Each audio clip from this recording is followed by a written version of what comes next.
Hey guys, welcome back to another video. Today is February the 18th, and we're going to continue the discussion about technical analysis. So we're going to look at about 4 different names, probably IGPK, SPZI, BMR, and I don't know. We'll have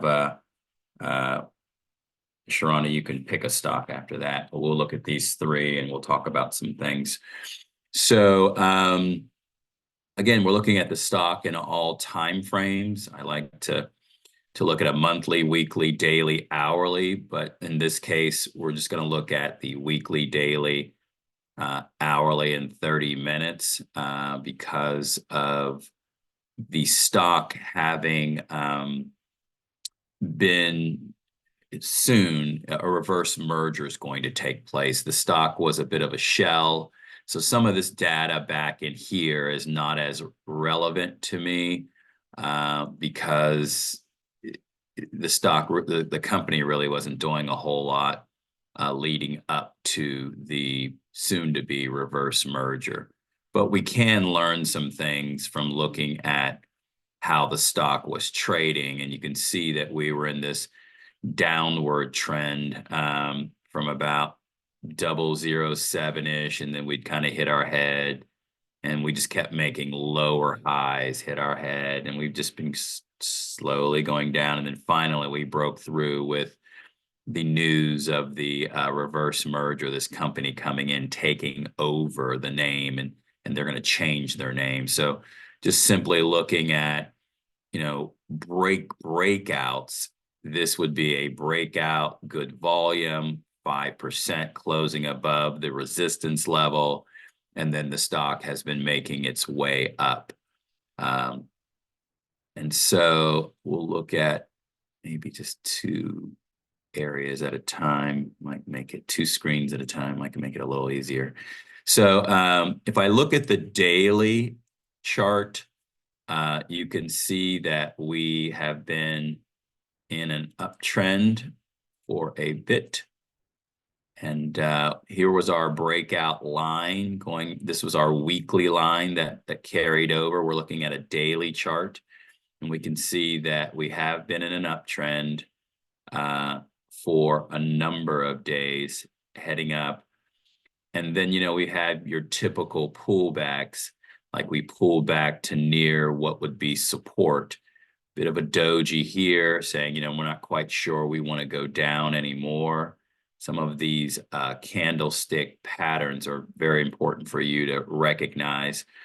And then so, as the stock went here, we pulled back, we got us a couple of, points that we can kind of hang our hat on, and then we started to go up.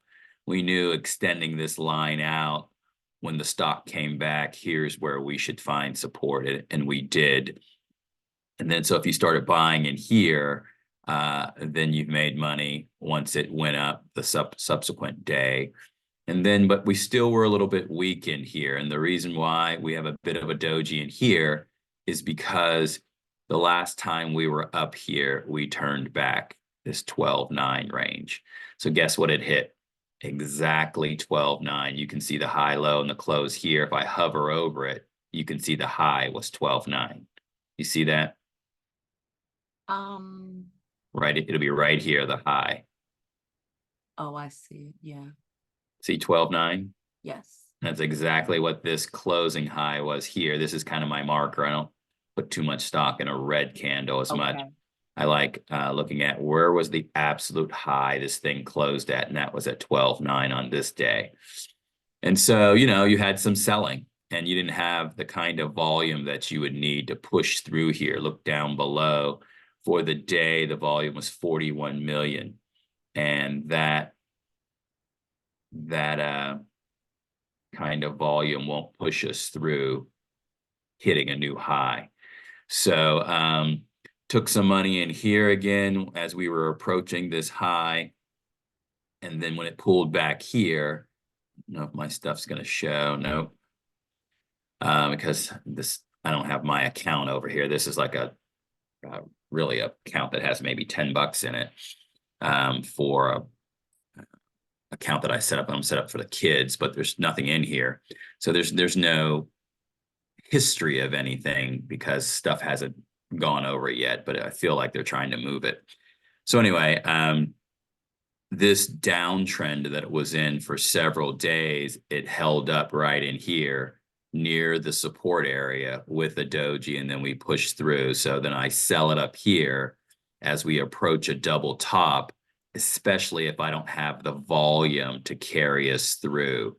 So, and then the next trading day, we had 35 million. So that's not even showing up either. So smaller volumes, but it did close strongly towards the top range. So this coming week, beginning Tuesday, because the market's closed on Monday, question will be, what do we look like for the week? And will we get any news that's going to let us know that, you know, some filings are coming or filings happen with this Chinese company? So everybody's waiting on the filings. And when that happens, I think the stock will push through and really probably get going, especially if the news is legit. So if we look at the hourly chart, you can see our lines carry over. This is our main daily line that was going up. And then here's my main daily downtrend line from over here that carries over. And you can clearly see again, you know, our high was in here. We hit it again. It rejected it, came back down, and now we're trying to come back up. What this pattern is called here is it put in a double bottom here. You can see that here. Oh, gosh, let's try this too. You can see it put in a double bottom right in here. This bottom and this bottom. But also it's making an upside down, or what's called a reverse head and shoulder. Here's your shoulder, here's your head, here's your shoulder. So this neckline in here, once it pushes through there, the question is, we'll start to come up this way. Will we reject it again at 12.9? And so we're going to need some volume, we're going to need some news, but as this pushes up this way, chances are decent. If the volume is not there, I'll just sell against the technical, sell against the chart that people remember what happened here and they remember what happened here.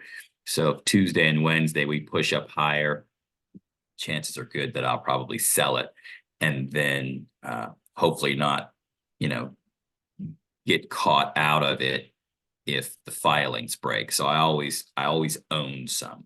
Does that make sense? Yes, it Because I don't want to be out of it, completely out of it, but I'll take the money. You want to get some profit though.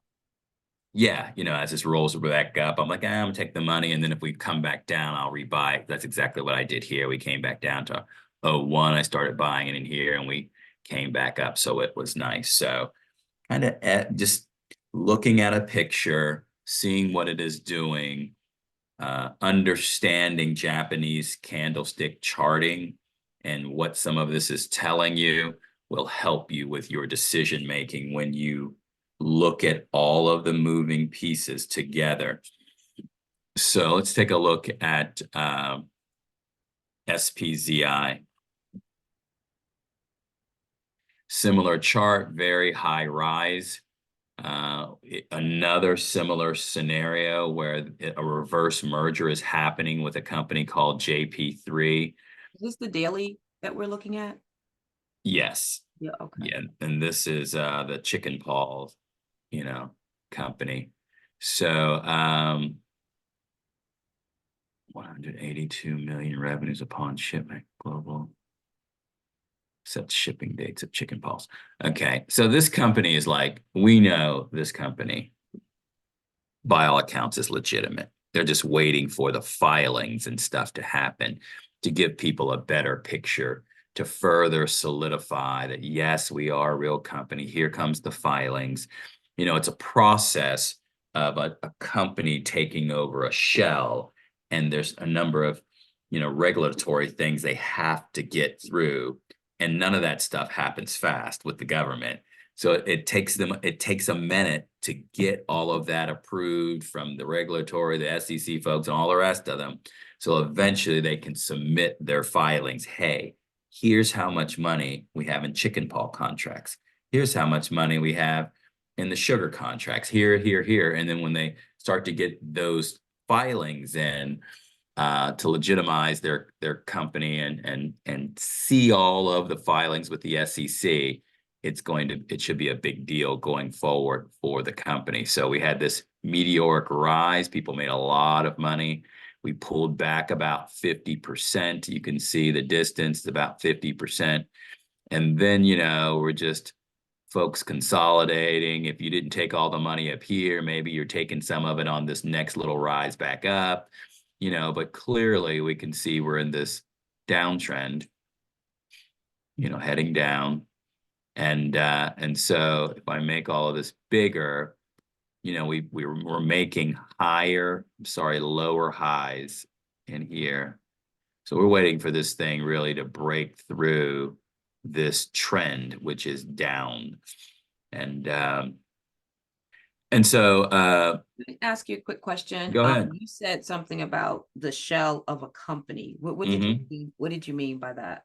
Well, sometimes companies they pay their fees to be able to list on an exchange, and they check whatever boxes they needed to check with the SEC, and then they may get in there and they don't do a whole lot as a company, but they spent, say, $10,000-$15,000 to get all of the paperwork done. And now they have this like an empty shell, like an empty cup of a company, but they don't have any liquids in here yet. And they're not really conducting any business. So it's a bit of a shell. And so if they don't have a bunch of debt out there and their share structure with how many shares that they're authorized to be able to issue versus how many outstanding shares are actually out there versus the float, what does it look like? So one company may come in and say, here's a bit of a cleaner shell, that the way it's structured is not too crazy. They don't have a bunch of folks they owe money to. And if they can tie all of their little loose ends up, we're going to come in and assume control of this company, like a reverse merger. They're already here, but no, it's not like they're buying somebody else. No, we're coming in and really buying you, right? That's what it's a reverse merge. So we're swallowing you up. We're going to change the name and we're going to clean everything up because you're not really doing anything with the paperwork and having this stock symbol out there. So instead of us, going through all the hoops of, registering with the SEC, which they have to do some of that anyway, but having an initial public offering and going through all of this hoops about, getting all of our stuff. Let us just come in and buy you and then tweak some things. And our lives are a lot easier doing it that way. And a number of companies, will do it that way if it makes sense for them and if it's faster. So, and as far as the benefit to this to this company, this SPZI, the owners of it, I don't know, maybe they let them sell some shares, who knows? I'm sure there was some sort of financial benefit to them. But this other company, JP3 Holdings, is taking over this company. And as soon as they announced that way back in, I guess it was December the 8th, back that way, it's not, you can't see it here. The stock has run up a lot because they know that this symbol at the price point that it was at is going to be worth a lot more money. So back here, December the 8th, the stock went up more than 10 times the money in a matter of whatever that was, 6 weeks. So it was quite a run. And so again, you're looking at the weekly, we're still in this downtrend, so we kind of ran back up, but all in all, these last so many weeks, we need to break through this area here. We need to start printing. This downtrend's probably right in here about 8. We need to start printing, 8.5, 8.6 with some good volume for us to break through this downtrend.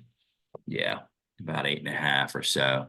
So we pushed through that last week, but we didn't close above this downtrend. We closed down in here at 773. So we're still not through this downtrend. Does that make sense? Yes. Yeah. So we need to really, my marker will be this 8-1. Show me a close above this 8-1, 8-2 range. Really about right in there. When you start to print, yeah, I'll just mark it right in here. When you start to print about 8-4, you'll have my attention again. I already own about 5 grand, 6 grand of it or whatever. Right. But I'll be looking forward to it breaking through here, and I'll probably add more once I see that we're breaking through the downtrend. Okay. So yeah, buying it, you know, I certainly think you want to own it. If you can buy some Tuesday Okay.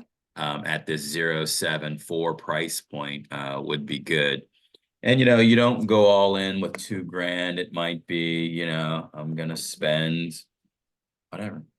You got 2 grand in there. Maybe at this point you spend $700 or something with an initial purchase of it at 0.074, and you put an open order in to do that, or a limit order. This is the price I want to buy it at. Can you help me But do that? Because I would like to do that. yeah, with Charles Schwab, I don't know how they do it, but because I don't know their stuff. Of course, I'm gonna think or swim, but you know, it would be wherever the buy button is.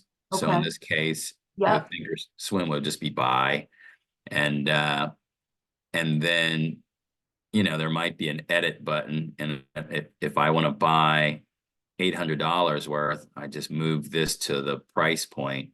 Okay. Or you can take out a calculator and figure out what $800 worth is or $700 worth. And I can just change that to $700. I want to buy this stock at a limit of 0.74, where the ask is, because they're asking 0.74. I want a limit order because I don't want to buy it higher than that. Okay. And I want that price good for the day. Okay. So whenever during the day, if it's at 0.74 or below, Then I your want it. purchase will execute and it'll buy it. Okay. And you hit confirm and send. So Gotcha. like if I hit confirm and send now, the thing is not open, but you'll see it show up right in here in a second. So I hit send. I don't know, it's not going to work because this is not my account. I'll have to do it on my phone. It is Gotcha. my account, but there's no money in that account because my account's at Thinkorswim, but it's not here yet because I'm under Charles Schwab, where you saw the Charles Schwab thing. So it's still not there yet. I don't know, but they had sent some sort of message, and I'm like, okay, my account's over there now. It's not over there yet because Okay. I can't do anything. But So they're not done with the transfer of everything yet. no, no, they just have one, because I'm gonna have a few accounts for my kids and get them going. Especially the two oldest. So I established some basic accounts. One I like to have for taxes, and there's gonna be one for self-employed pension plan, a KEO plan, and then there's my main account, but none of that stuff is there yet. But I'll just show you what it looks like. Let me put it in order. So last week it closed at 0.074. Is that what you're saying? Well, no, it closed at 0.073. Oh, okay. But remember the bid versus the ask. Let's see, yeah, it shows level 2. So the bid, there are folks that say, hey, I want to buy it at 0.007. Okay. And then the folks on the ask, of course, there's nothing going on because the market's closed. Right. They'll be like, hey, I want to sell it at 0.074. So now when Tuesday comes in the morning, this is very subject to change. You know, if there was somehow bad news, Gotcha. you know, the ask may be, oh gosh, you know, the bad news is taking it down into the 6s. And they're like, I just want to get out of it. I want to get out of it 6.5, you know, right? So that what's the word I'm looking for? That whether you want something or you don't want something, I can't think of the word. That is subject to change based on news, or based on just where people are at in the trade, maybe technically. You know, when we were here, let's see here. Make this bigger. When we were, going up, there were a lot of people on the ask, there were a lot of people on the bid, people were trying to get it. And it just the bid kept stacking and people were trying to get it and the ask. Some people were selling it, but more people were trying to get it. So they just bidded that thing straight up. And then, when it pulls back, here, like there's a doji here and in here, there may not be as many people on the ask because maybe they feel like, hey, this thing is pulled back far enough. I'm not selling you my shares at this 0.005 price point. So then people are going to have to, be willing to pay more for it. So the ebb and flow of it all, it just depends on where people are at in the trade and what's going on technically and what's going on fundamentally, if there's any sort of news. So when you have news on 2.5 that they have a new 618 million fully executed sugar commodity contract. Well, where's 2.5 at? 2.5 is right there. So this closed right here on 2.2 on Friday. Okay. It closed at 0.053, and you can see that right here, the C for close. So if I hover over it, 0.053, and then come Monday morning, they announced that contract. We went up 0.053 all the way up. We touched 8.4.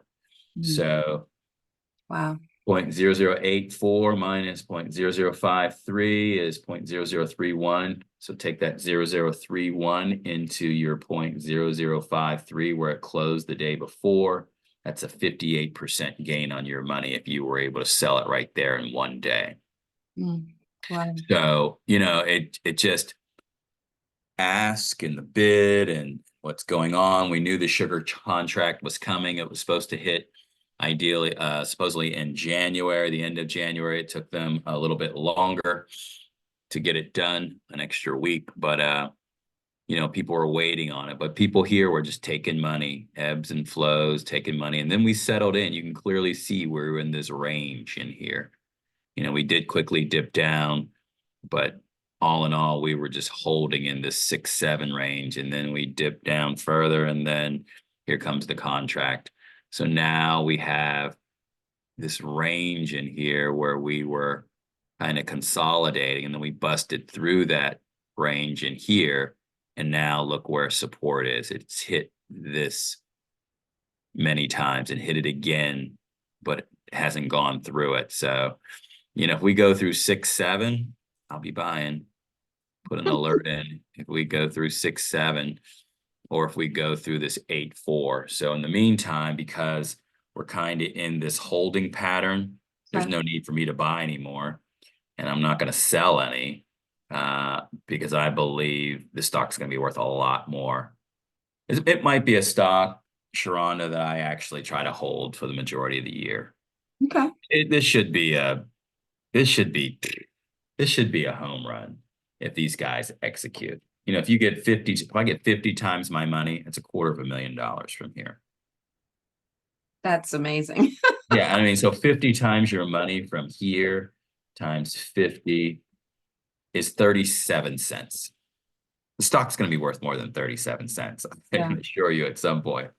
Because if they keep doing what they're doing and they tweak the share structure once we really figure out where they're at with things, what if the stock's worth $1, by the end of the year? You really can make some money. And I have another student, she was like, well, should I sell it? I'm up a good bit. She bought it when I told her to buy it a long time ago at 0.003. Oh. But I'm like, no, Angela, you should just hold it. Do what you want to do because it's not my money, but you should hold it because. But she could take a profit out when it was going up. Yeah, but continue to think about it. If you spent, here's how you got to look at it. People they have got to look at money differently. If she spent $1,000, say, on it, we'll just make it up a number, and she tripled her money, you know, a lot of people would feel good. I tripled my money. Now I have $3,000. You Yeah. know, I could take my cost basis out of it and take the $1,000 out of it and maybe take another 1,000 of profit and leave $1,000 worth of shares in it. Well, what if you just don't sell it at all Mhm. and let the thing go to 30 cents? Right? So let it grow, you Yeah. know, because you're going to have a lot of money. And I won't go into her personal business, but some people, whatever their goal is, maybe it's to pay off a house or to buy a house or whatever, you could do that if you don't sell it. Just Hold it until it starts go. to run up, Yeah, just let it go. gain You that know, don't value. be like, oh, I have an extra $5,000. Let me take that. Right, right. Right? It's great to have extra money. Um, but I think I've told you before, Sharonda, if you tell yourself that this is not a lot of money and you literally believe that $100,000 is not a lot of money, then when you get it, you're just really not overwhelmed by it. You're like, eh, Yeah. you know, although it's a nice chunk of change. Don't get me Right. wrong. It's a good chunk of change.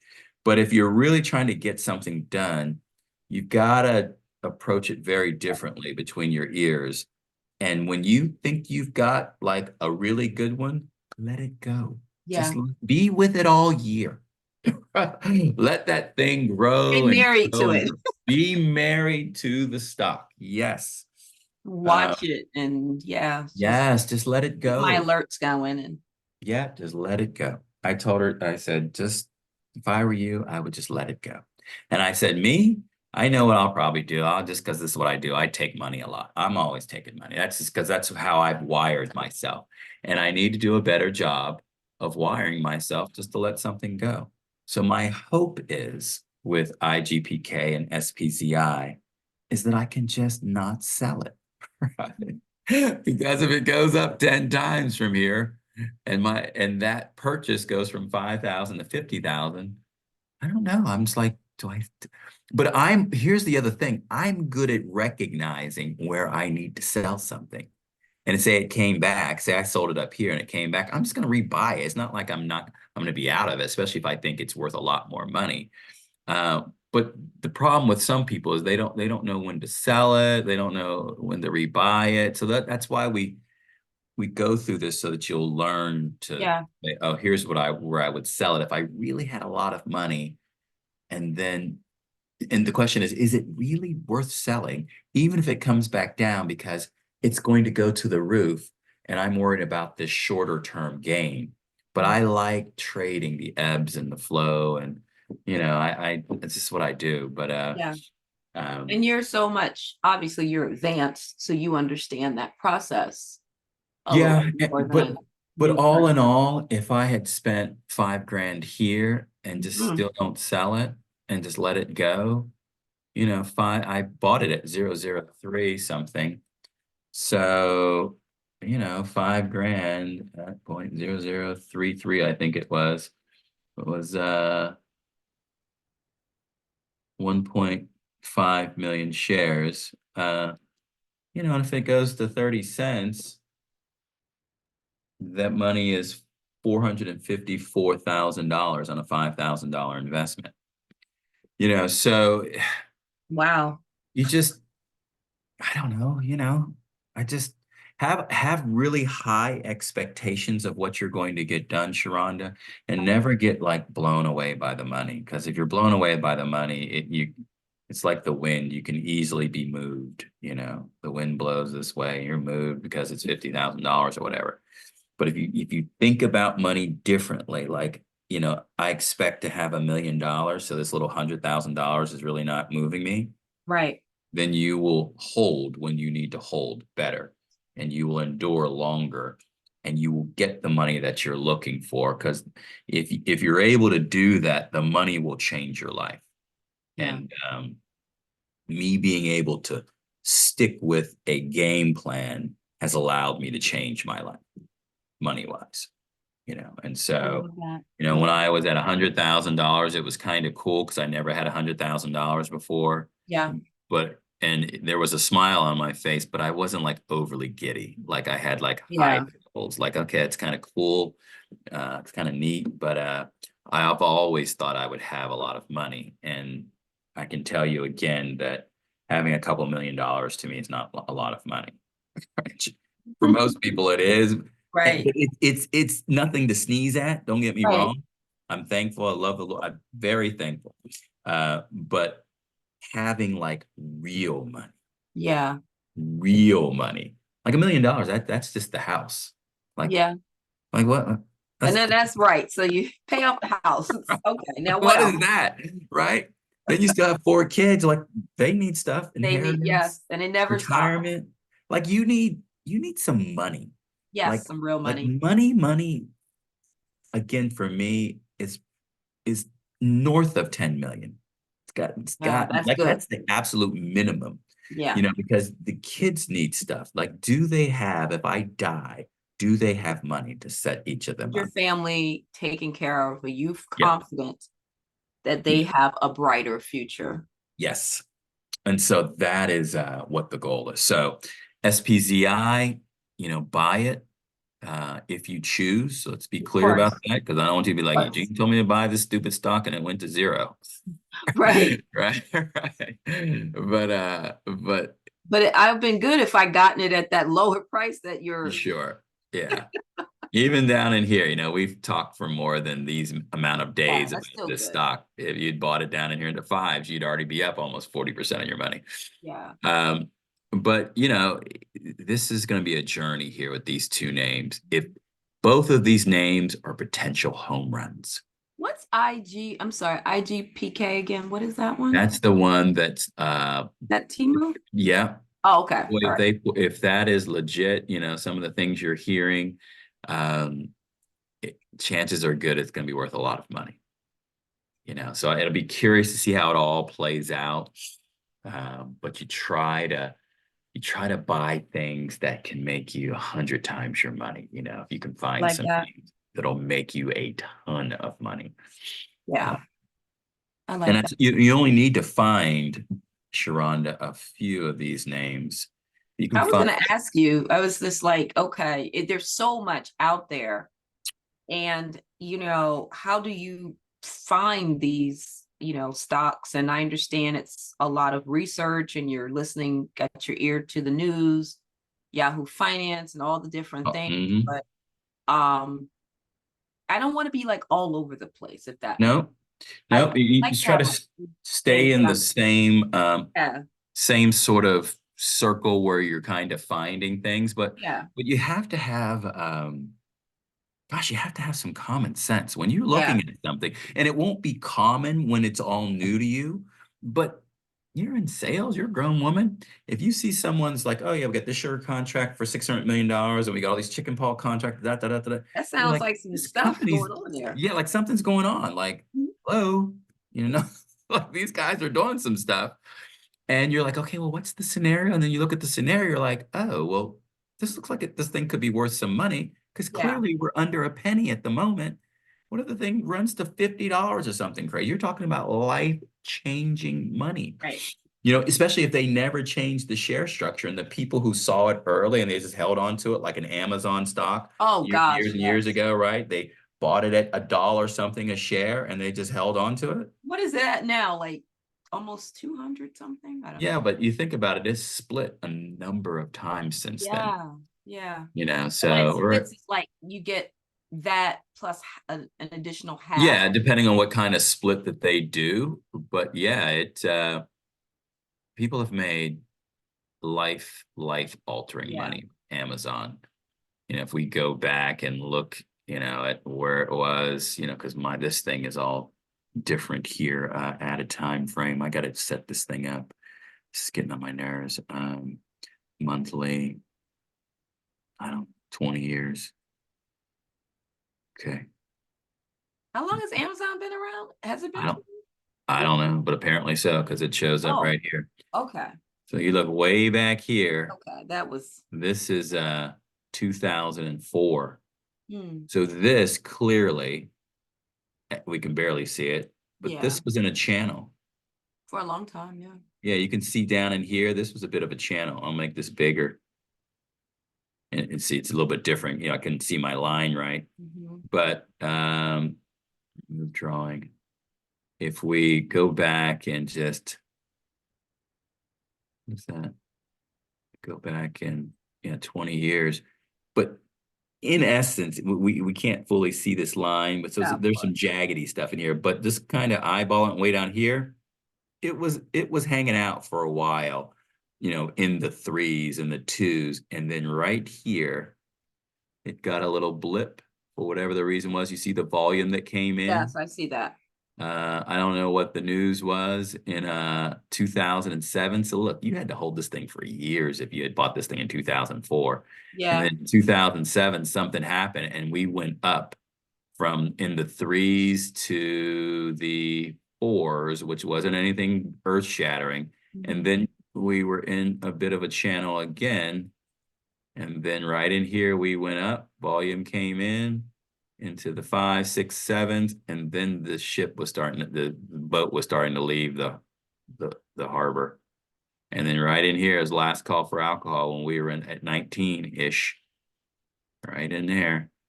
And once we got through that last bit after this pullback, and you can see we were in a bit of an uptrend, right? You can see yes, that so easily right there. It just kept hitting support, hit support, went up, came back, hit support, and then this was like IGPK at that 12.9, remember? yeah, Where we hit it and we went back down. But we don't see the volume down here to say we're getting a big volume scenario breakthrough. But you got to remember the price is 6 times higher than what it was back here. So the volume looks different because you buy less shares because the price is so high. But as soon as we hit 19, off she went for forever. And then we topped out up here for many months, right in there.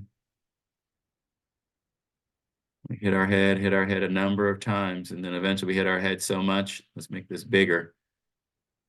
We hit our head so much we cannot break through this range, this 175 range. Sure, we broke through it. We didn't close through it. So this 175 range in here, once we kept hitting our head, any kind of bad news, this still uptrend within the uptrend. This is called a pennant. okay, Like this is the flagpole, and here's your pennant, your flag itself. Once we broke through right there, hey buddy, it's time to get out. And if you got out, then you save your money. Tried to hold up, bounce, nope, still going down, but still going down. Then we put this double bottom in around 80, 81. And now we're back to 169. We've had a strong 1, 2, 3, 4, 5, 6 weeks to take it from 80 to 169. So you doubled your money since January of 2023, since a year ago, because this is a monthly chart. So this was January.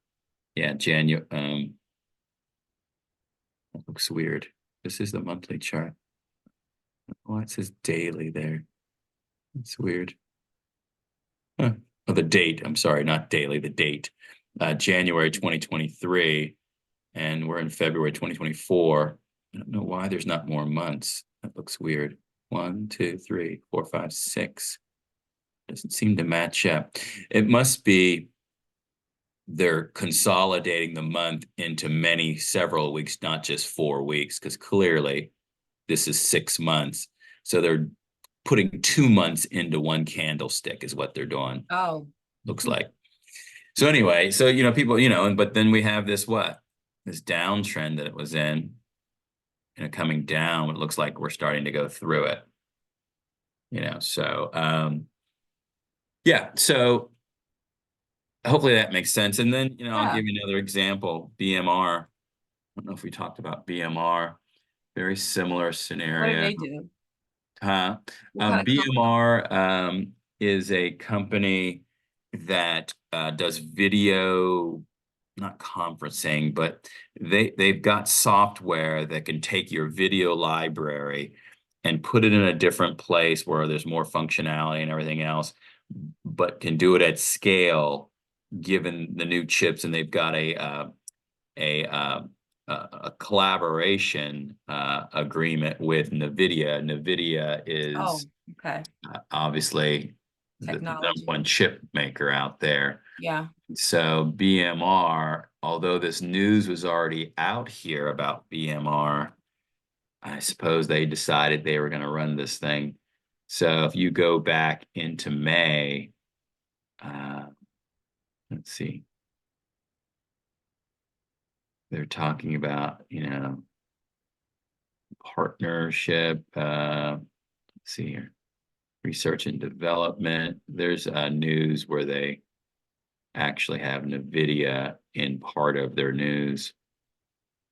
And so, powered by NVIDIA, this is Yeah. January, but all of a sudden, why are we running the stock February the 12th? We're in this channel where resistance is right in here, and then, no volume, no real volume. And then out of the blue, we have 154 million in volume. For what? Because what is that, the 5th? 12th. So the 12th, let's go more news, 12th. Beamer and NVIDIA team up to accelerate adoption of the newest video standard. Got some good news. All right, well, maybe it's newer news. Okay. And so, you're going to this conference and yada, yada, yada, but the thing why this thing has a potential to run once folks decide they're going to run it, the share structure, the float, what's actually being out there was so small, it was like 2 million shares. You had 154 million shares that traded hands. And so it opened at 6:07 that day, and they ran it up to $35 almost. So almost 6 times your money. Certainly if you bought it the day before, you got, geez Louise. You're in a good situation. Yeah, very good situation. 35, 16, what is that? What is that? I can't even think. 1 and 2, almost 14 times your money or whatever in a day if you were able to sell it up in here. More than 14 times your money. Somewhere around there. Because I can't do the math in my brain right now. So, it was a big run, and then, they sold it off throughout the day. And so if I look at an hourly chart, I bought this in here, it was around 9:30. So it was around, let's see here. Right around, yeah, during this hour right here. And I bought the pullback, I think it was like mid 6s. But in this moment, Sharonda, it's very difficult to justify buying something that is up 300% because it closed at 225 the day prior. We're looking at an hourly chart now, but when I'm looking at it and I see it through, say, pre-market, all my stuff is so messed up over here. Yeah, you just like gotta get in here. Yeah, my personal stuff's not there. This is all just. That's what happens when they like transfer the platforms. It's like you have to go back and reset everything. It's so annoying. Right. Yeah, it's very annoying because I had 2 personal columns. Yeah. And it would show all of the different dates, and there's a pre-market, after hours, and a pre-market tab that I would be able to click on, and it would show me what was going on in pre-market, and this thing was up like 300 times. But because I was able to process, and I had never heard of the company, process that there's a lot of volume, so big time volume early, low float, sexy story with NVIDIA, new industry, if you will, with what they were trying to do, or at least improved as far as opportunity. High insider ownership, I think it was at 64%. And I was like, yeah, this is the one right here. And then I made money, and when this thing was going up, and I don't know where I sold it, but then unbelievably, the thing just kept going up. I was like, you're kidding me.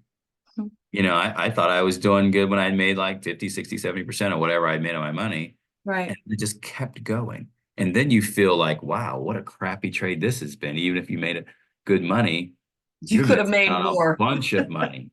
Right. Yeah. So, and then, from a lesson standpoint, what I had to do, I had to get my head together, went out for a walk. I was at school for a second. And I said, you know what? The movement in the stock is great enough that I'll just be able to trade all in here. And then when we got up here, which was still a head scratcher, I was like, I just can't do it. I can't justify spending money at say 28, 29. I just, it doesn't make any sense to me. Mhm. And I'm just looking at a 15-minute chart. I'll make this bigger over here.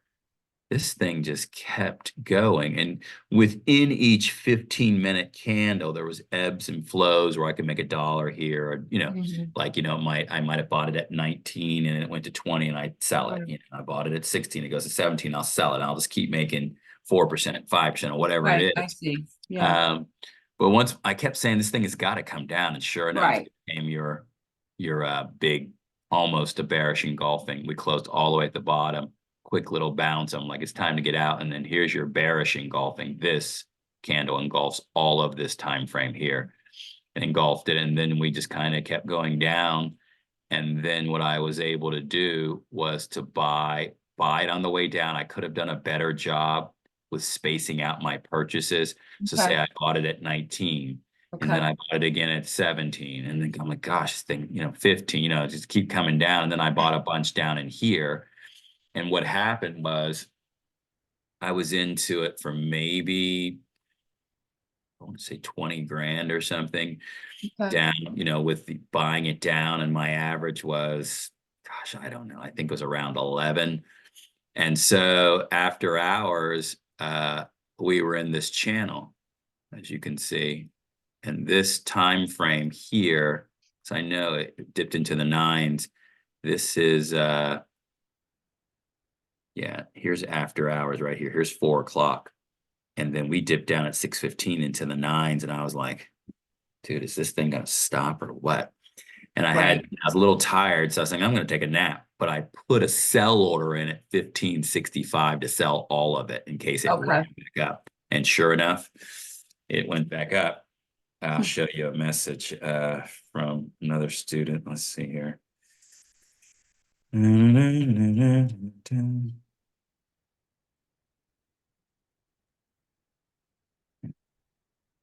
Yeah, let's see here.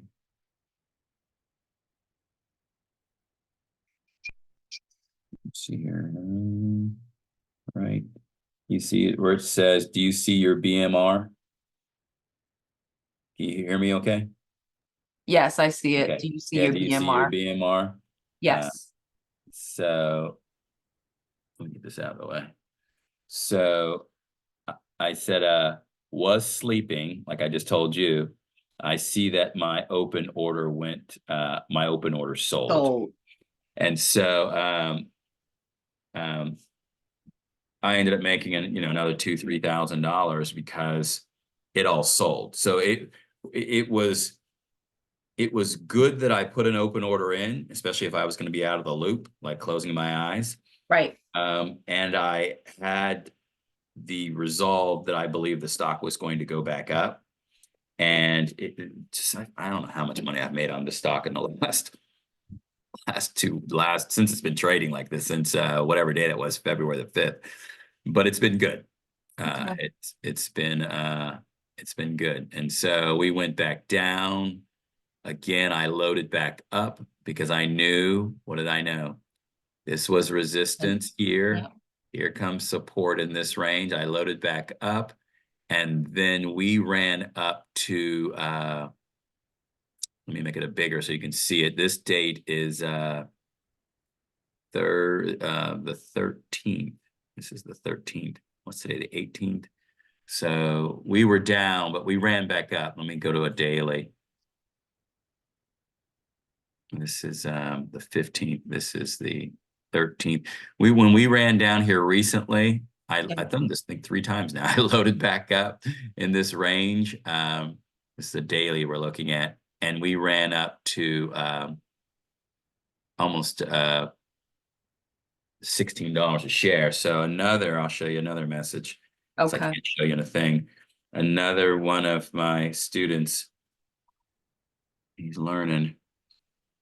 I told him to buy the stock and he had bought some. So I told him we're over 12 because I wanted to remind him, Pushing 15. we're over 13, we're over pushing 14, pushing 15. He's like, nice, I missed it, which I haven't talked to him about. I know Right. he was going to be traveling, got caught with Travel and work. yeah, travel and work. I shook my head. Dude, I said, here's where you need to buy it.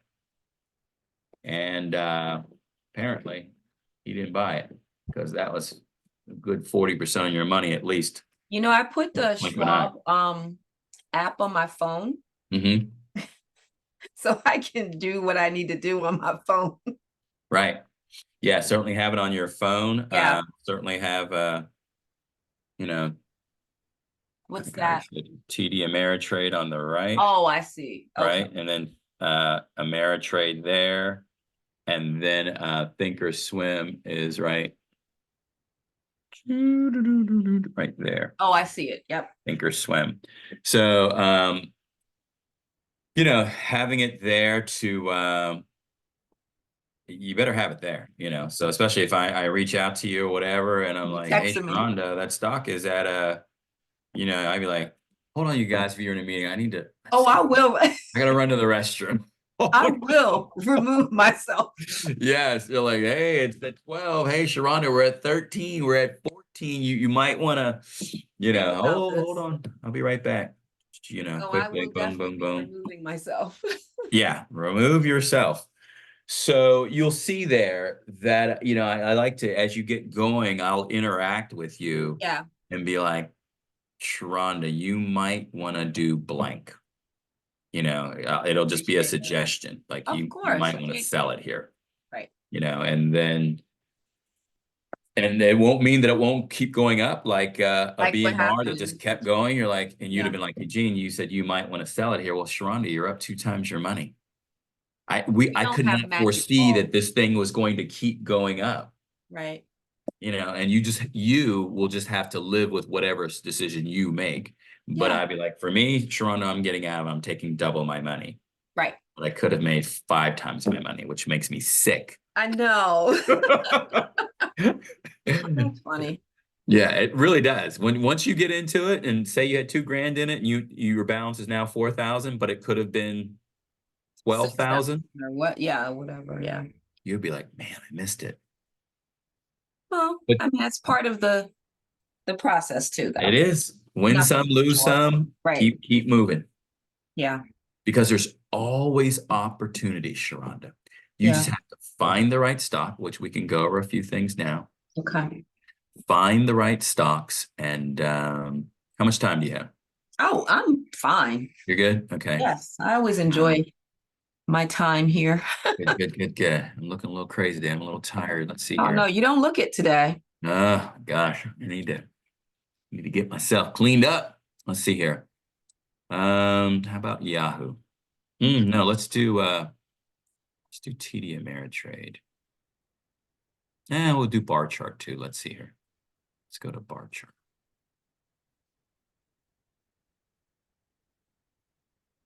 You have a subscription to Bar Chart, correct? Nope. Oh, you don't. I don't have a subscription to anything, and I don't know. It may be worth the squeeze to get some of their premier data, but what I've done has served me well to this point. Right. So I don't know if there is going to be, we'll see any sort of data because market's not open, but they may have old data. Yeah, that old data. So that's interesting. This right here, I need to look that up.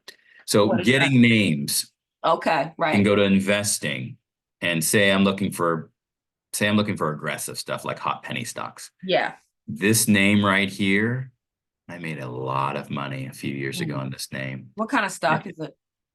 Probably a garbage stock. They did what do they do? Because I actually made a video on it and went to Okay. their facility in Charlotte. There was a facility in Charlotte. They do something. I don't know what they do. I Okay. have to look it Yeah. up. Blue Sphere. It's in. Don't ask me. Went to literally to their You checked office, it out. knocked on the door. Yeah. People Wow. like that video. I could find it for you. I'm sure it's still out there. Oh, yeah. Actually, let me see if I can pull it up for giggles. Under my account. Let's see here. Come on.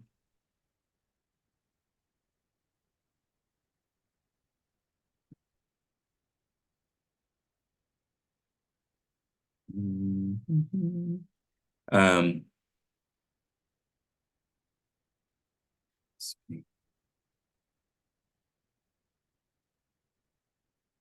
Um, so when I see a name, when I see a lot of names, I will go and I will look at them and All I'll put right. them on a list and I'll try to do some homework on them Yep. to see what is going on. So we'll use your videos about search. There.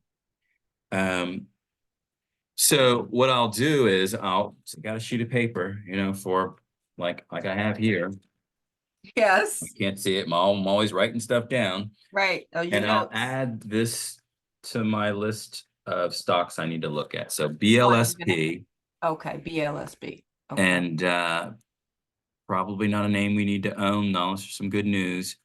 And what I'm looking for here, you can see my screen. Yes, I can. Okay. I'm looking for volume.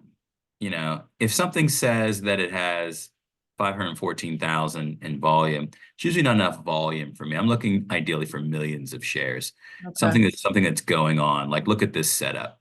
Closed at 70, the stock is up 177%. Mm. So I want something like that. I'll be like, okay, well, if it pulls back, where's the Yeah. pullback point? Looking for something that went up. AMBO up 117%. AMBO, I'm writing that down. Let me see if I can figure something out.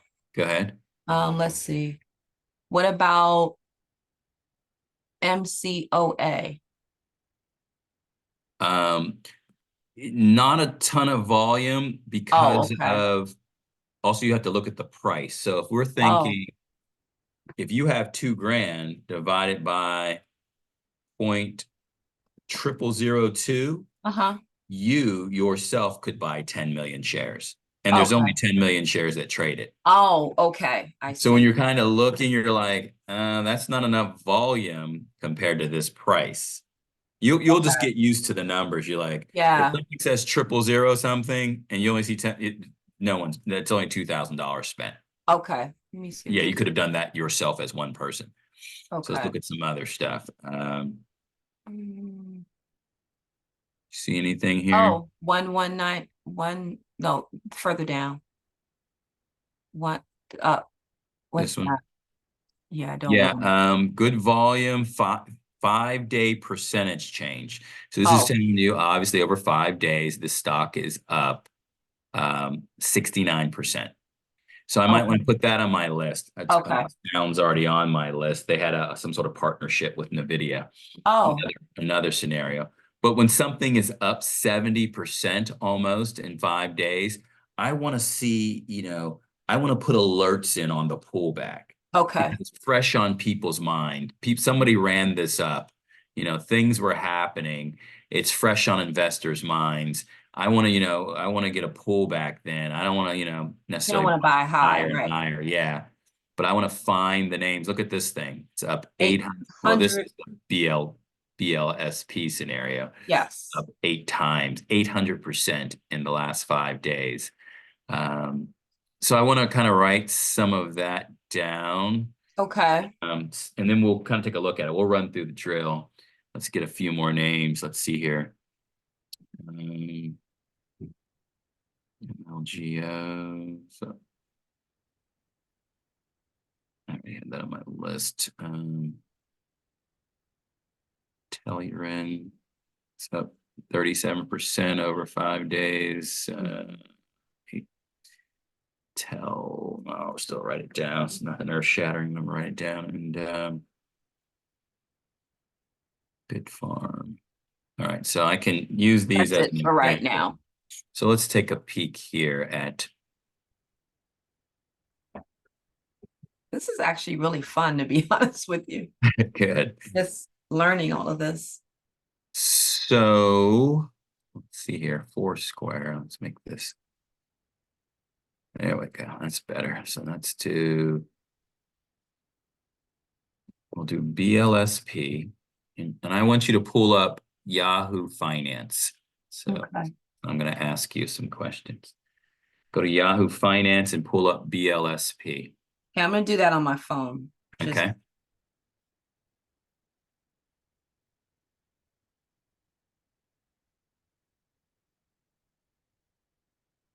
And on your phone, you want to go to statistics. okay, wait, hold on 1 second. You get it up. Okay. Maybe I shouldn't do it on my phone. Wait a minute. So statistics.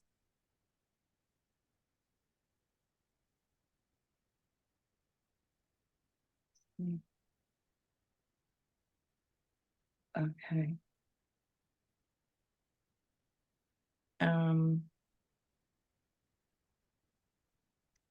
oh, maybe it's different on the phone. No, it's at the top. Okay. Let me So go back to the home page. yeah, go to the home page, find. Yahoo Finance. Mm-hmm. Is it at the top? Yeah, you've got to put in the symbol under search for news, Oh, what's the symbol? BLSP. BLSP. Mm-hmm. BLSP. Yep. I'm You see pulling it up. blue spear. Yes. And Okay. then where you see summary Oh, I company. see statistics right here. Yep, click on that. Okay, I have it. Scroll down. And we just want to kind of look, average volume 2.5, shares outstanding 722 million roughly. The float, I'm interested in what the float is. How many shares are being traded out there? So I'll put F104 for F for float, and I'll look, does any insiders own it? Nope. And no institutional investors own it, which is not shocking. So 0 there. Do they have any revenue? It says, well, they got revenue, so I might do REV revenues of about 11 million. And looks like, they've got some quarterly revenue growth. Maybe something's going on. So I'll say cash is I'll just average up 3 million. And debt, I'll put a forward slash after the 3 million. And I might put a D for debt, 29 million. And when I look at that, I'll be question mark. These guys are burning through a lot of money. Yeah, because cash is Or- 2.5 Right. million, and they have a lot of debt right now. A lot of debt. 29. So I will then, what I like to do is I like to go to a place called StockTwits. You can write this down as far as, well, you'll see the recording. But yeah, I can read. Yeah, and I'll like to go to StockTwits and I'll put the symbol in. Okay. Hold on, BLSP, and I'm going to show you on the screen share. Stop share. BLSP. And there are a few different places maybe to get some news on it. For one, you can check if there's an SEC filing, which we can do in a second. But I like to just go and look to see under StockTwits, is there any sort of news that somebody knows? And what you have to be careful of is people have an agenda. They either want you to sell it, buy it, or whatever. But sometimes you'll find some really good information. So prayers for a judgment against entitled to receive and disperse the Medicare. So is that that's $1 million by virtue of the fact that Okay, should be compatible. Okay.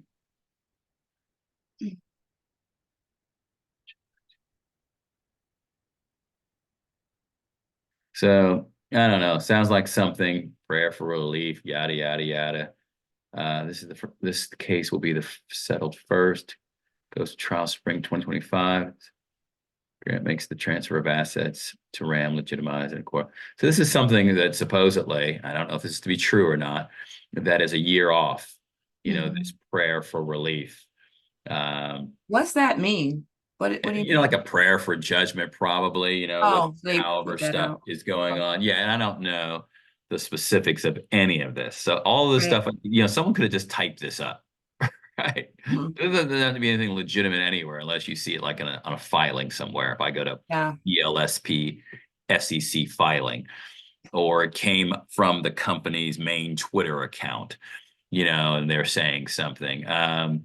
So, some nonsense is going on with whatever the RAM is. I'm not even sure what that is. I'm sure it has something to do with see North Carolina right here. Yes. As I told you, I went to their office, and I went to their facility when I used to live in North Carolina for years and years.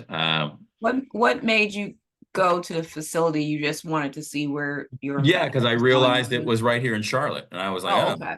well, let me go see these folks. Because if I'm putting money in it, it'd be nice just to stop by and see if they have legitimate office or legitimate operations. Because it's not too often you're looking at stocks that you're buying that the office is actually right where you live. Okay. So they'll have all kinds of crazy stuff. You'll run into half naked women sometimes, because Hey, one of the things that you will hear said in the investment world, especially with retailers, is slap that ask, the ask ask. price. But Okay. they'll do slap the ass, and they'll have someone like hitting a girl in the butt or whatever. Come on, you guys, slap that ask. So, you never know what you're going to run into, when you're going through this stuff. But they'll try to influence you with whatever, little memes and stuff to Yeah, make to you get either you feel going. stupid or to try to, help you, encourage you to buy. Like, when's it going to be $1? Mhm. Lights, camera, fiction. Someone saying this is nonsense. Right. Let's effing go, just all kinds of stuff. So anyway, you just try to find a little tidbit of news that would make one think that, uh, would you buy something? I don't see anything here other than something that's far further off in the distance. Court case clears up, yada, yada, yada. So nothing that would make me be like, oh yeah, I need to buy it. Um, So this stock twits, is this like, I mean, this is another platform where people are just kind of reporting things and Yeah, this is just a message board. okay. Yeah, but you can often then like get a sense of you know, is this particular stock trending? Hmm. So if you clicked on this search bar, you could find some of the stocks that are really being talked about in this stock twits area. Gotcha. Very grain of salt. Don't put any stock into it per Yeah. se, as far as what people are saying. But you may find some really good information within, within stock twits, because you got people that actually have some sense. Like if I look up the chicken paws one, you'll see what their sentiment is. They could say they're bullish and they're not even bullish, right? Right. It's just grain of salt. But you can find sometimes some really good info Information. Yeah. about whatever's going on. And then you'll get some other folks, they'll be on here, they'll say, oh, I really like this stock, but don't forget about this stock. They're promoting some other stock. Um, but there may be some good information in here. So, and sometimes I might pick up, something that I may want to look at later. Maybe they'll say a name and I'll be like, okay, let me check that name out. Yeah. And Yeah. I'll put on my paper spam. Like, this is spam. This is Okay. not something I found and wrote down. And I'll literally put spam, and then I'll Yeah. put the names under it.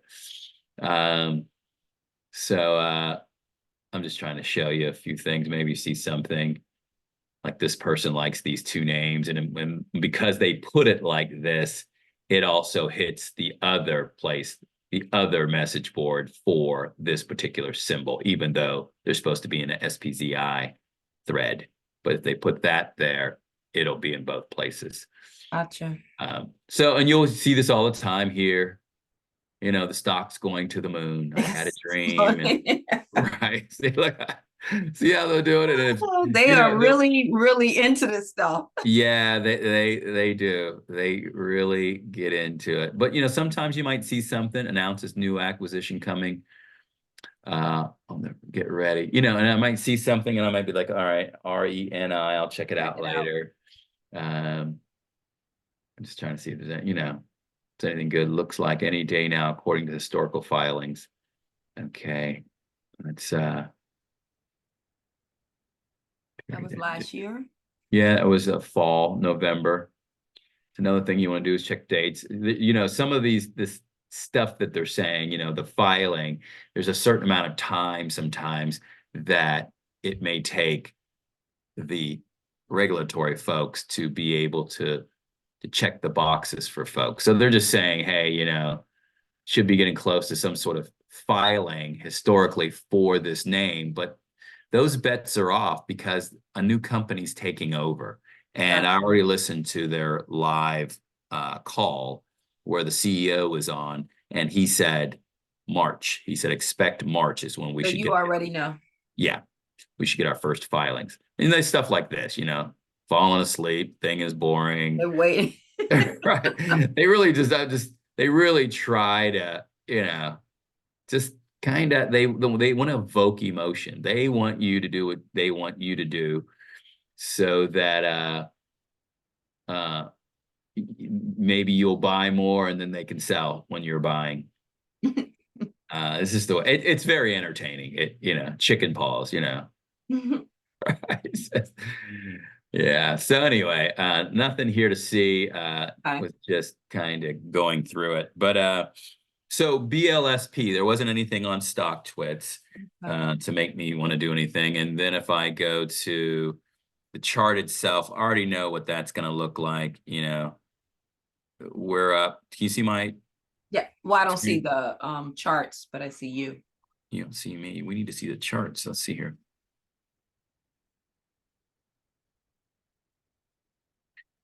So, you know, the stock, whenever this was last, no, gosh, this was 2007.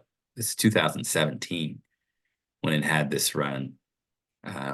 This must have been a reverse split where you went from 18 cents to $4. So I'm sure it was a split because they needed to comply with the OTC. You have to maintain a certain price point, and it's $1. And at some point, the OTC will say, "Hey, your stock is under $1," and you have, say, 6 months to get that stock price over $1. And if you can't get the stock price over $1, companies will typically do a reverse split. If you have, maybe it's a 1 for 10. If you have 10 shares of a stock and they need to raise their stock price 10 times to get to $1, your 10 shares now are reduced by 10 times, if you will, 90%. They'll take it down to $1 and they'll raise the stock price up 10 times.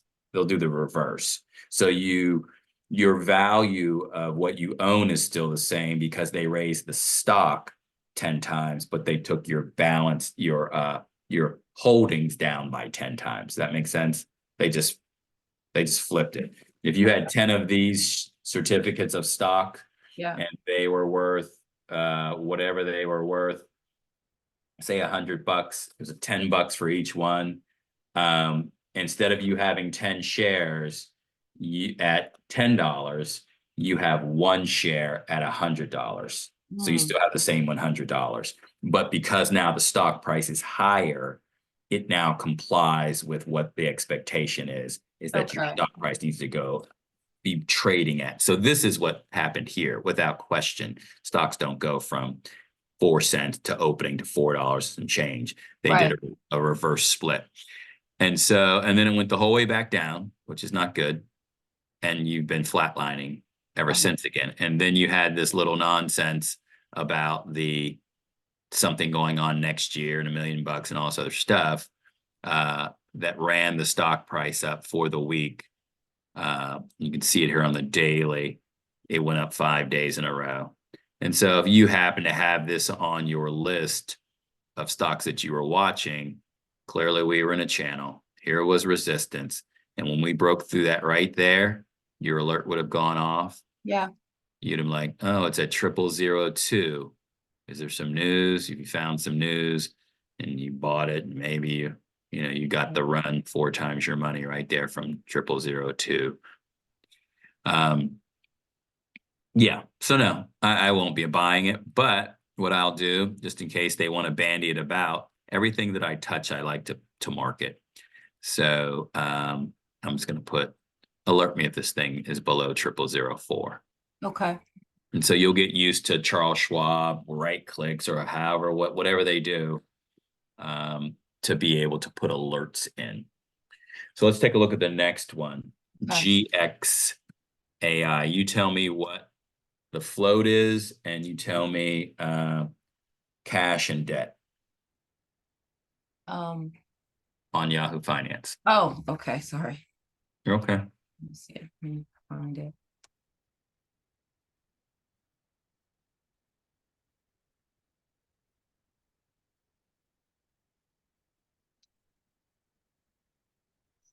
Now, is it GXAI?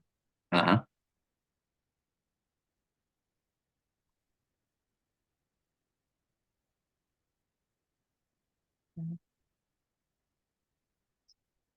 So called the float. Mm-hmm. Um. mm,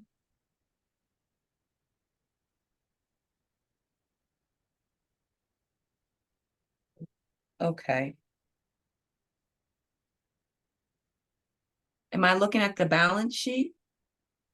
No, you're going back to statistics. Oh, okay. Got confused. That's okay. I go to statistics, right? Mm-hmm. Okay.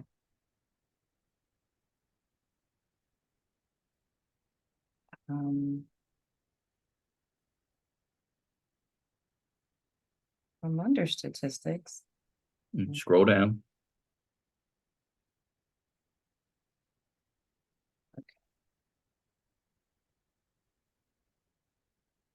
Where would I find the float? Scroll down and you'll see it says share statistics. Yeah. Hold on, let me do it again. Hold on.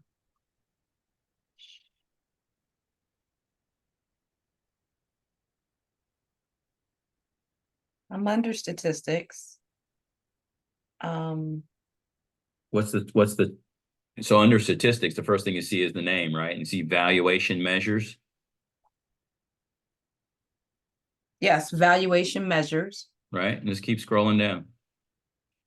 Okay. Trading information, stock price history, then you get to share statistics.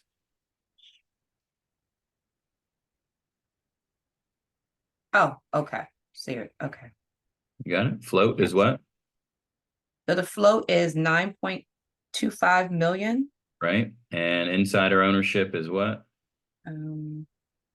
Held by institutions. Insiders.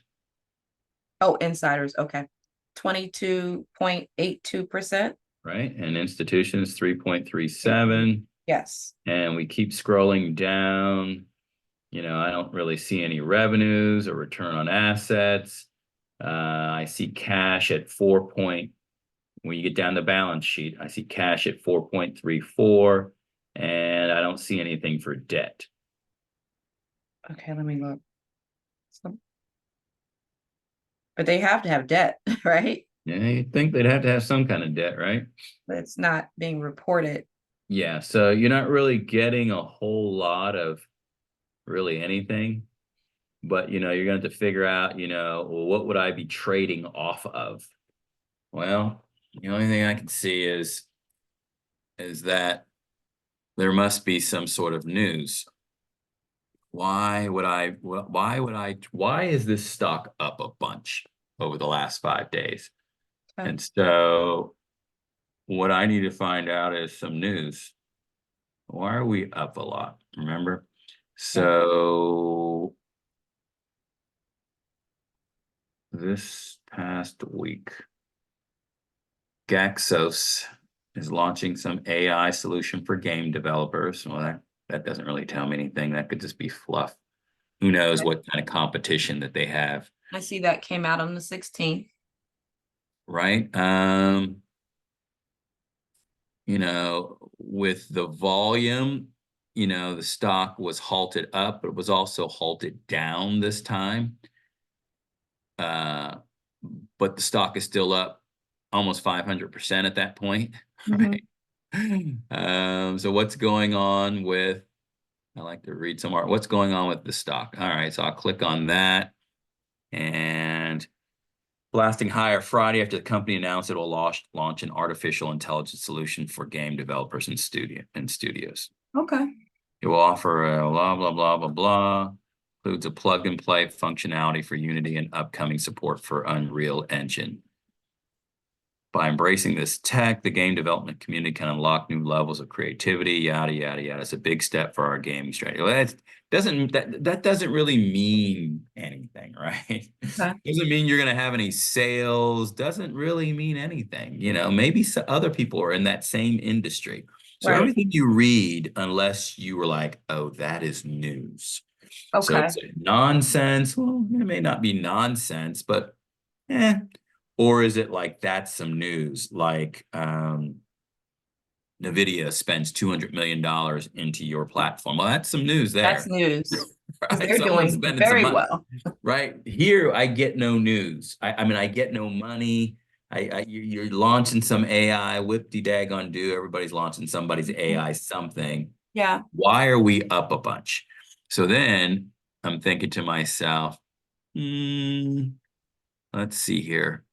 What else you got for me? Division, same thing. So that's what your news is. And so they decided to play it, folks. They've run the stock from where it closed last week at 21 cents. They ran it to $1.60 the next week with the week of the news. So that's 8 times your money the following week. And so looking at the weekly, I see we ran up, right? What is looking at this candle tell you? Just looking at it. Looking at the candle, Just looking at this. What do you see? We ran to a high of 160. yeah.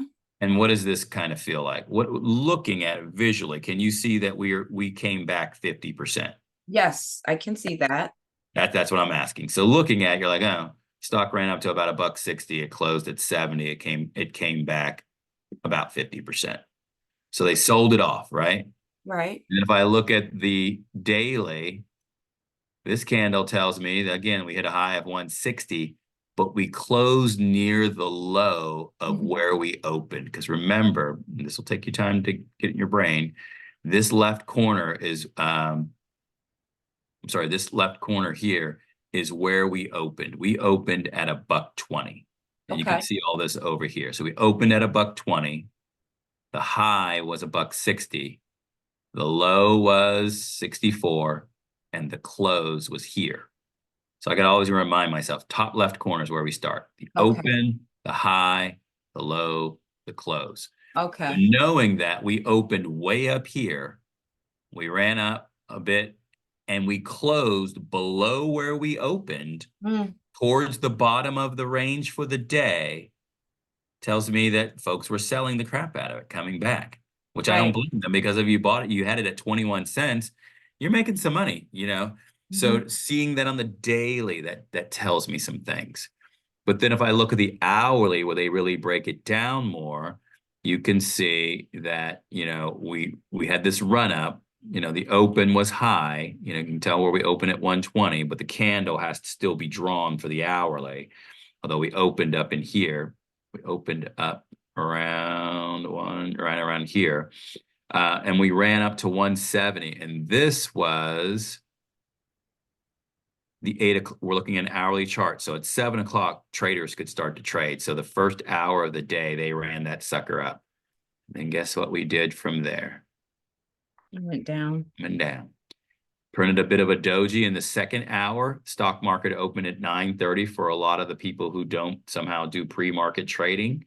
So we had long wick, not really a long wick, but a smaller body. So there was some indecision here, like, I'm not quite sure we want to go up anymore. So even the close of this time frame here was 105, and the close of this time frame right here was 113, and then we started to roll over. And you can see it going down like so. Going down, I'll make this bigger. So we're going down, and then we flattened out for about 4 hours. We put in this low here, low, low. It's about, channeling across. And this downtrend, we're going to look to break it in the first hour of trading, that 7 o'clock. So if we go through this 50, we closed at 70.68. After hours, we were down even more at 54. So this right here represents after hours, because you can see down here 1900 hours. So this is the 7 o'clock hour. So the question will be, let me make this bigger. Are we going to hold this 4 hour after hours trend, if you will? Because this is 4 o'clock. So these 4 hours, 4 to 5, 5 to 6, 6 to 7, 7 to 8. Or if we make the turn here at around 60, starting to make the turn, say at the 7 o'clock hour, would I be a buyer to see if folks are going to come back in? Because we had all of this volume for the day on Friday when that news came out. So will traders try to come to take another bite at the apple? I don't know.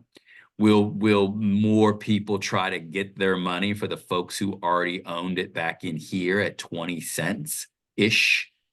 All of this time here for days, it was in the low 20s.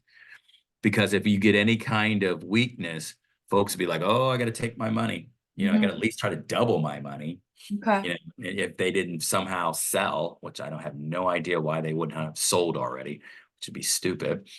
But if it starts to come down, it might get some additional selling coming in.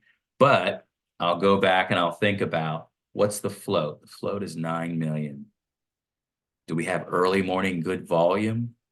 We've got insider ownership of 23 and institutional ownership of 3.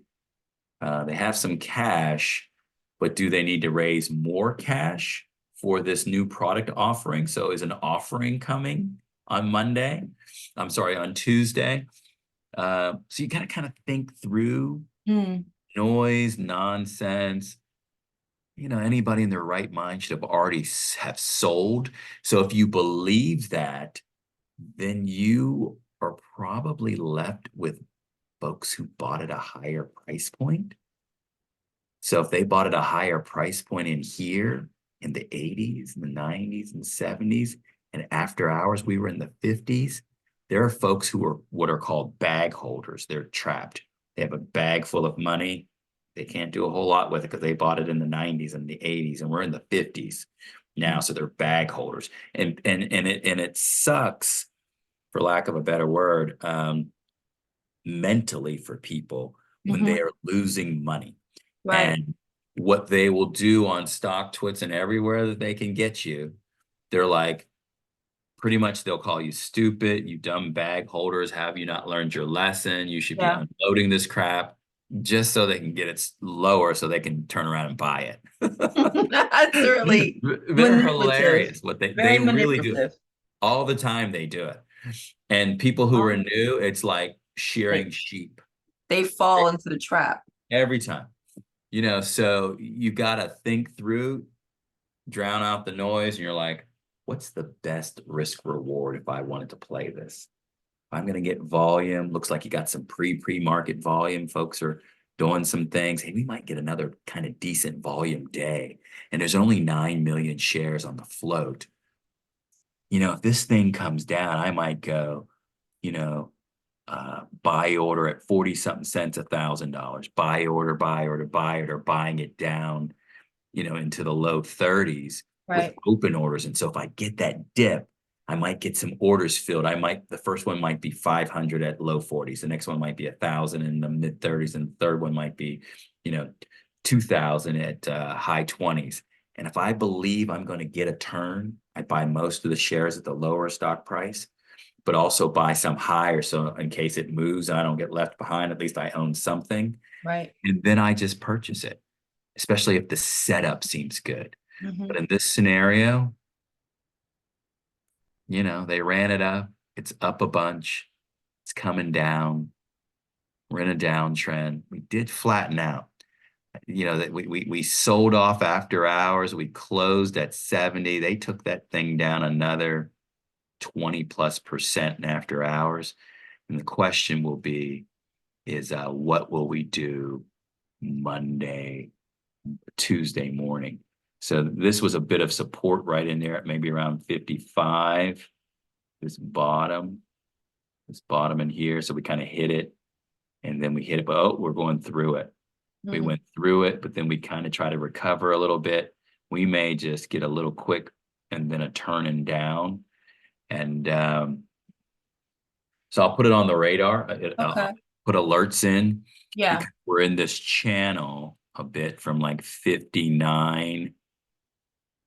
So where will you put your alerts? Like 59, because look, from after hours, once we had this dive towards the end of the day, a lot of selling went on here. This last 15 minutes, hey, I'm getting out of it, because we had this channel in here, right, where support was.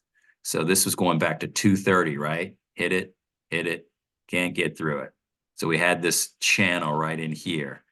And then with 15 minutes left, people said, hey, I'm going to lock in this money, or I'm getting out. I can't take it anymore. I'm going to, and they get out of it. And so we had this big, long red candle. And then we dropped down into this channel, and we've been in this channel from about 55 to 59, almost on the top side. We've been doing this thing all the way since after hours, since 6:15, 4:15.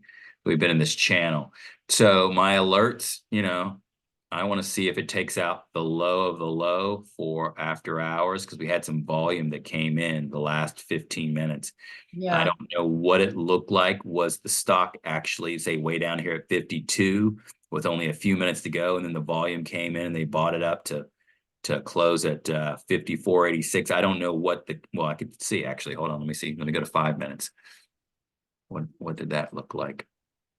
Okay, so with 5 minute chart, with 10 minutes to go, it was down here, and then the last 5 minute time frame, they bidded it up from 52 to 55, and it closed at 54.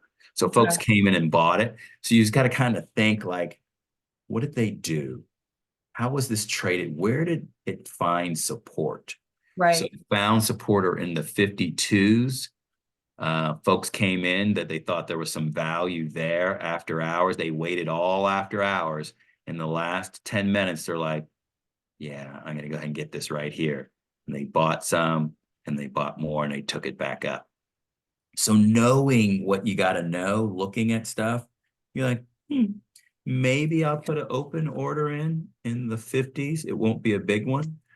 But I'd be more inclined to see if it falls down into the 40s and then play the game from there. So I'll put it on the radar, but I'll put I'm going to put an alert on the top side so I don't forget. So say at like 55.5, just something above where it was trading.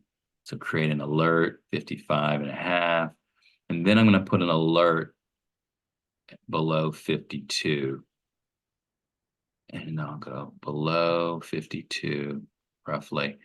So I kind of know it'll be on my radar. Then the thing you have to think with pre-market, my alerts do not go off on my phone. It Oh, only begins at 9:30. So you have to have something on a watch list, and whatever your watch list looks like, say it's SPZI, GXA, whatever names you put on there, you need to have that part here. I have to set this whole thing back up. yeah. It's getting on my nerves, because none of this stuff is where it should be. Um, some of the stuff that's already built in is good, percentage gainers and all the rest of that. But my personal stuff, because my account is not over there, it's here and I can access it here. But if I'm, from a functional standpoint, it would be good if I could just pull it and see it right here because I'm always on the laptop when I do stuff. But I always have my phone up too, and it's usually just sitting right there so I can see it. So I'll put that on the kind of the radar. Uh, you know, and now let's take a look at another one. We'll look at this last one. How about okay. AMBO? Another runner, from our list. Tell me what the float is and the scenario.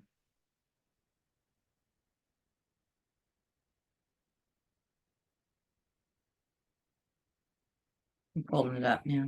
Mhm.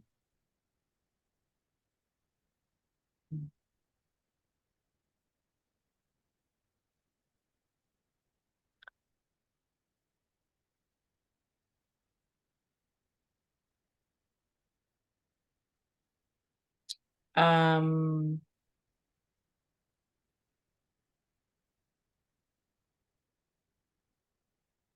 I have to. It's taking me a minute. It's all right. You'll get used to doing it.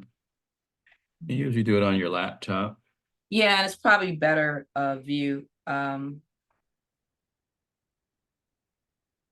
AMBO. Okay.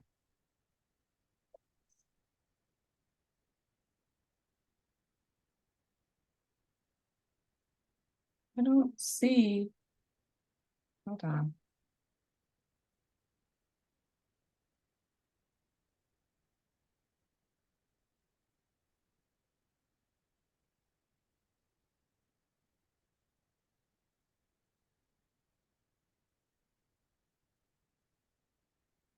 Okay, valuation.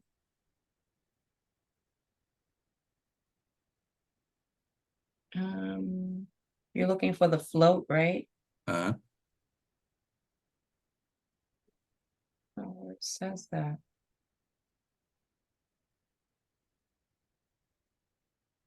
under share statistics. Mhm. Maybe that's my problem. Oh, I think I'm. Oh, okay.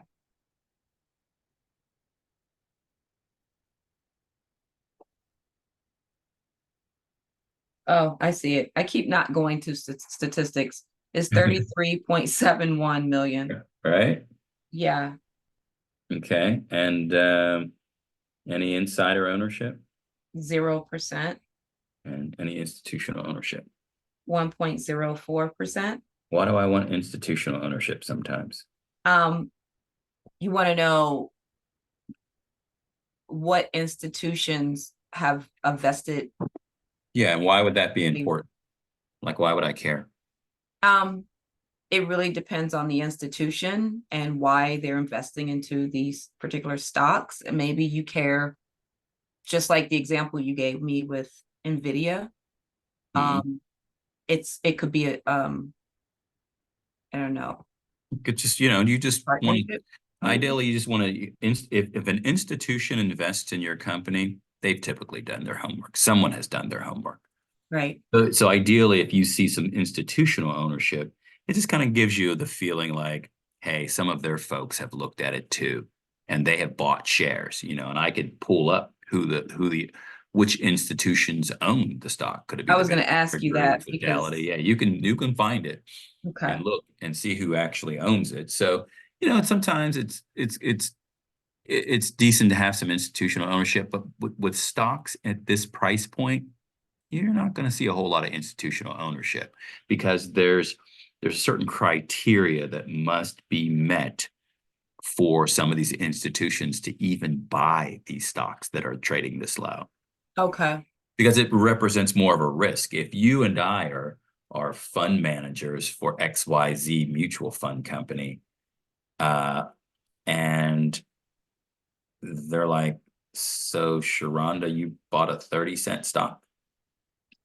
Like, and we pay you how much money to find the right names? Like, it's very risky, because Yeah. you have all these people who are sending them, you have these relationships. The mutual fund company has a relationship with Merck and Google and depending on which institution, obviously, and their people put their money in 401ks, You have and to the protect that. 401k money goes to you. Yeah. And Sharonda and Eugene, you thought it was a good idea to buy this risky thing? Right. So you just think, just Yeah, I get don't make it that. harder than what it is. Just think about it. You're like, yeah, but if Okay. I pull up Merck, you're going to pull up Merck, MRK. Okay. MRK.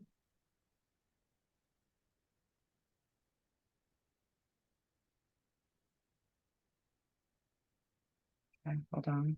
We'll go to statistics. Statistics. Yeah, that word. Mhm. All right. So let me compare. Um,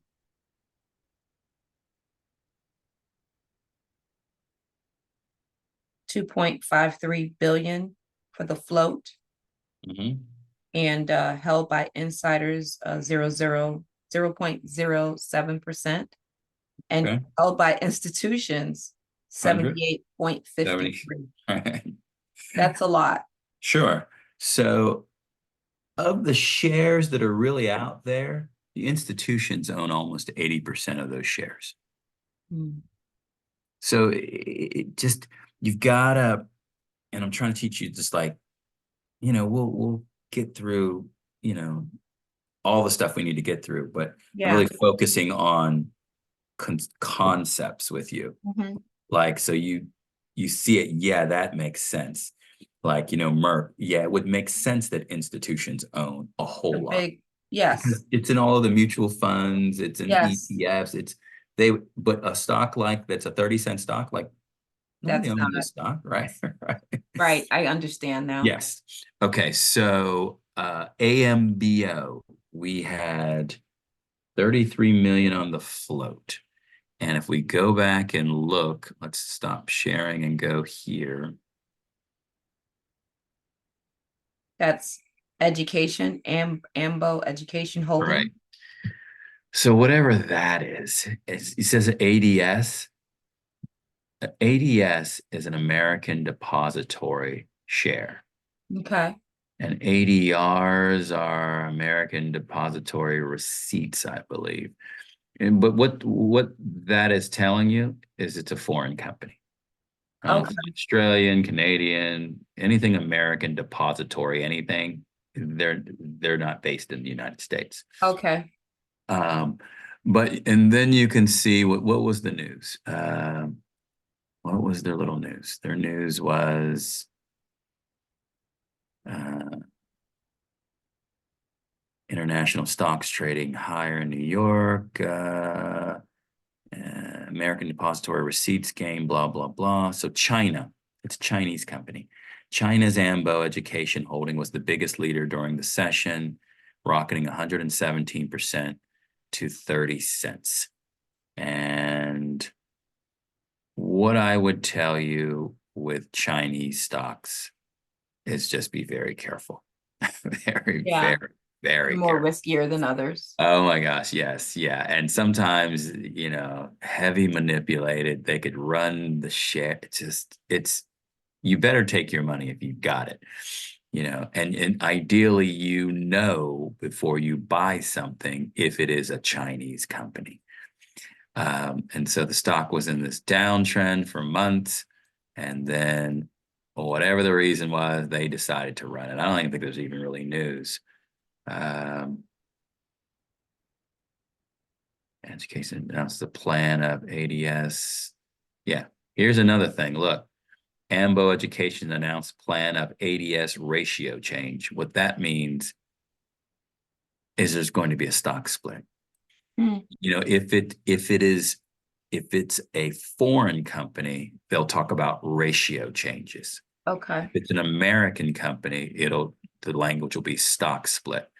So when Okay. you see that, it's important for you to, you know, and you'll get used to just quickly looking at something Mhm. and figuring out what you need to, if it's important to you or not. Right. And so this says from one ADS representing 2 Class A shares to one ADS representing 20. Looks like they might be doing a 1-for-20 split. And if you go back to the Yahoo Finance and you put in AMBO, Mm-hmm. click on that, you can see, you see right below the closing price of 30 cents. What does that say? Split? At the top. Yeah. Go at the top, you see follow, then you see 30 cents, and you scroll down just a little bit above the chart. You see where it says split? I don't see that. Wait. You see the green chart? Oh, I have to pull up charts here on my phone. It's different. No, you don't have to pull it. Just go Wait. do where you were at before, where it was just summary. Don't go to statistics or anything. Just go to AMBO. Okay, it's at the top. Yeah. And then you see follow and you see 30 cents. Yes. Right below that, you see split. At close. Yeah, right below that. Split. Hmm. Well, You see the green chart? on my phone, it doesn't show a chart. I have to. You don't have a chart under the summary? Maybe your No, Yahoo thing is set up differently. let me see. I'll show you here. I have to click on. See this under Yes. there, right there, Yeah, I split. didn't see that part. Okay, and here's the green chart I'm talking about. Gotcha. So Okay. it's telling you AMBO is splitting a 1-for-10 on February the 20th. 20th, 2024. Yeah, I don't. That's this week. Oh, wow. That's tomorrow's and that's Tuesday Tuesday? when the market opens. Huh. So then you can have to say to yourself, possibly, is that information right? Let me check in that news that was talking about an ADS change and to see if the date matches up. Okay.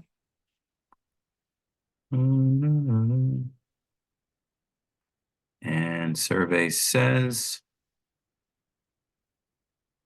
yes, the ADS ratio change is expected to become effective on or about February the 20th. Okay. And some of the language, one representing 2 Class A, one representing 20 ordinary, makes me think it's a 1-for-20 split. But then you go down here and say, because I think that the ratio and the changes is weird with international companies. So you try to get the clear language, and then it says the ADO ratio change will have the same effect as a 1-for-10 reverse ADS split. So it's a 1-for-10 split. And as the example that I gave you Mhm. earlier, remember? Yes. You have 10 of these and they're all at a 10 cents or whatever, and then they do the split. So what they're doing is a 1-for-10. So the share price, and you can write this down so you can all check later on Tuesday, the share price, this 30 cents, it's Mhm. eventually going to be $3. Mm. And then if you had 100 shares, you're only now going to have 10. But your money's going to be the same Mhm. because they raised the price by 10 times, but they lowered your amount of shares that you have by 10 times. Okay. That makes sense? Yes. Okay. So, so you'll see a lot of this, and all of this, if it seems to be overwhelming Mhm. at all, it's just like riding a bike when you just have to get used to a new language. Yeah, this definitely is a new language. It's So, just a new language. That's all yeah. we're really talking about. Mhm. And then all of this, like, can you see the chart? Um, no, I don't see the chart. Why did that pause? Let's try that again.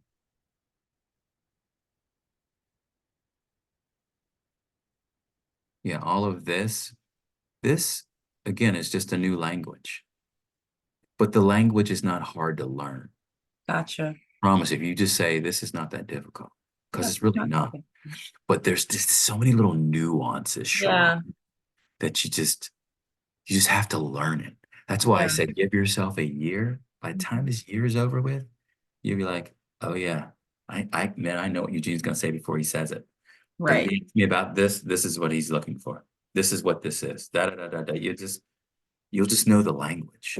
Yeah. Like if you were trying to teach me assisted living language, okay, well, Yeah. and then why do they do that again, Sharonda? Exactly. And then how's the law work? You're like, Eugene, and you'll be trying to teach me this is how this thing goes. Yeah. It'll be something that's just new. Okay, I get what you're saying there. You know, it's just a new language. So, Yeah. It's been good. all right. Well, we'll stop here. What I would do next You're is still recording. what I Are would, you gonna upload the video? yes, and this one too. Okay, good. That way No, I can sure you want to review it stop. this week.